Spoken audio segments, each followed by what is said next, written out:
pleased to have an opportunity to speak to Mr. O'Regan, the Minister O'Regan, this morning.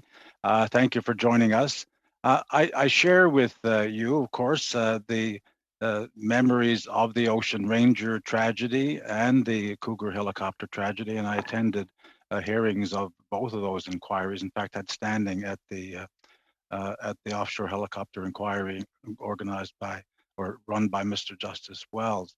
And I know how important offshore safety is to everybody, but we only in 2014 did we have enforceable regulations for safety in the offshore in the same way that they occurred on land. So they're very important that they be in place. And I understand that they're complicated and it takes time to get these put in place, even though 300 pages is not really a lot for regulations. But nevertheless, what galls me, and I think many people, is the fact that this regime was allowed to lapse on December 31st of last year. And the regulations since then are unenforceable in the same sense that they were. And that's spelled out in the regulation, in the legislation itself, that no one can be convicted of an offense under the regulations if it occurred between January the 1st of this year and whenever these regulations are put in, whenever this law is put into place. And by the way, we want it put in place as quickly as possible, and we'll support that. Can the minister explain how is it that these offshore safety regulations were allowed to lapse in the Newfoundland and Labrador offshore? It wouldn't happen to any other regulations. And is this a case of someone being asleep at the switch or not realizing the importance of these regulations in the Newfoundland and Labrador offshore?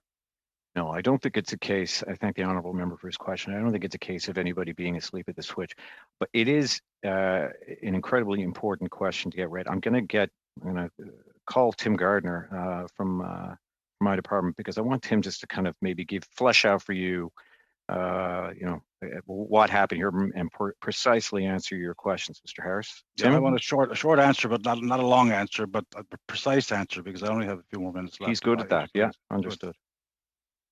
Do my best. I guess what I would focus on is how we're assuring that worker safety continues to be and applies these regulations back retroactively. And so the government's intent and the basic rules that employers are expected to follow are clearly understood and will be brought back to January 1st of this year. Provincial regulations continue to be in effect, and we have offshore boards that have the ability to attach conditions to any activity that's authorized in the offshore, including compliance with regulations, OHS regulations. The legal framework for occupational health and safety under Part 3.1 of the Act is quite detailed and continues to be in effect as well, and provides an avenue for criminal sanctions should there be an incident in this intervening period. And when the regulations, federal regulations, are reapplied retroactively, the ability to pursue administrative sanctions will then be in place. And administrative sanctions can be quite severe, up to and including withdrawing an activity authorization. So it could be shutting down a platform, for instance. And so thank you, sir. I think we've seen that in the offshore before there were any regulations. They said, oh, we can enforce them, we can shut down the rig. Of course, that never, ever, ever happened and wouldn't happen under this regime right now. I have another question for the minister. Mr.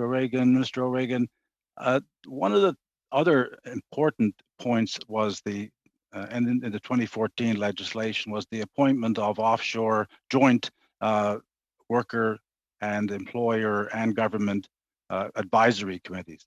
And they've had since 2014 to put those in place as well. There isn't one for the Newfoundland and Labrador offshore as of yet, although I'm told that by you, of course, that the federal appointments have been made. There is one in Nova Scotia, which was put in place in 2019 and has been meeting. So why is it taken since 2014 to put in place these advisory committees? And why have the unions not been consulted on the appointment? Well, as the honourable member acknowledged, we've been ready with that, with our appointments, and ready to sit down at the table. I mean, the province has had a heck of a lot going on, but maybe what I can do is I can tell the member that we will certainly be sitting down, approaching the province about this as quickly as possible to see how quickly we can form this up. There's a tremendous amount of goodwill, I believe, at the moment. Mr. Mercer, who appeared before me, be able to speak more accurately at this point. But from what I can see, since we put the additional $320 million towards the offshore in pandemic relief, with the objective of looking after workers, retraining workers, and of lowering emissions. They have had a seat at the table with industry and with the provincial government to determining what projects will get that $320 million.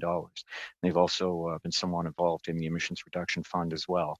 So there's a congeniality there. There are good relationships that exist, but we want them to exist in an institutional way and exactly the groups that you're talking about. So, now that we've got this, I think, moving along fairly quickly, that will certainly be the next step. We're ready to sit down at the table.